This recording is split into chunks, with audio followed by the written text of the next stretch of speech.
Աշխատանք և սոցիալական հարցերի նախարարության տեղեկացմամբ արցախցիներին հատկացվող 50,000 դրամի աջակցության ծրագիրը ապրիլից կկրճատվի։ Հունվարից մինչև մարտ ամսվա վերջ 50,000 դրամ բոլորն են ստանալու, իսկ արդեն ապրիլից գումար են ստանալու միայն թիրախային խմբերը, առաջին և երկրորդ խմբի հաշմանդամություն ունեցող անձինք, կերակրողին կորցրած անձինք, մինչև 18 տարեկանները և կենսաթոշակառուները։ Նշյալ անձինք ապրիլ, մայիս և հունիս ամիսներին ստանալու են անձը 40,000 դրամ աջակցություն, իսկ արդեն հուլիսից այդ 40,000 դրամը կդառնա 30,000 դրամ։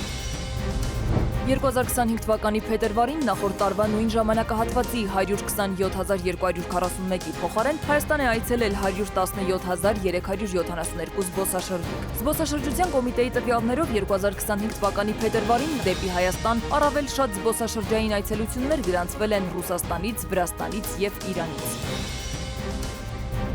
Ճանապարհային դեպարտամենտ հիմնադրամը համացանցում տեսանյութ է տեղադրել ներկայացնելով հյուսիս-հարավ տրանշ 4-ի Քաջարան-Ագարակ ճանապարհի կառուցման աշխատանքների ընթացքը։ Նշվում է, որ կառուցվում է 32 կիլոմետր երկարությամբ ճանապարհ։ Ծրագիրը ֆինանսավորվում է Հայաստանի կառավարության և կայունացման և զարգացման Եվրասիական հիմնադրամի միջոցներով։ Մայր Հայաստան խմբակցության ղեկավար Մանուկ Սուքիասյանը հայտնել է, որ 50-վարորդ ստանալով նախորդ ամսվա աշխատավարձը և տեսնելով, որ վարձատրվել է ակնկալվող գումարից պակաս չափով, դիմում է գրել և հեռացել աշխատանքից։ Խոսքը Ժոնգթոնգ ավտոբուսների վարորդների մասին է։ Երևան ավտոբուս ՓԲ-ից էլ ի պատասխան հայտնել են, որ Ժոնգթոնգ Մակնիշի տրանսպորտային միջոցների վարորդները այս ամիս նախորդ ամսվա կատարած աշխատանքների համար դեռ աշխատավարձ չեն ստացել, էլ ուր մնաց դիմում գրեն և ազատվեն աշխատանքից։ Հավելել են նաև, որ աշխատավարձը փոխանցվում է օրենսդրությամբ սահմանված կարգով մինչև հաջորդ ամսվա 15-ը։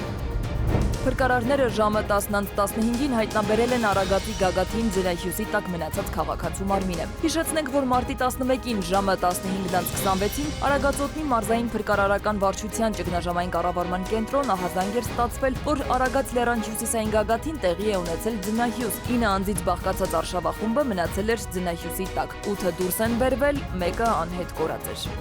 Սվետլանա Ավդիշյան, ժամը լրատվական։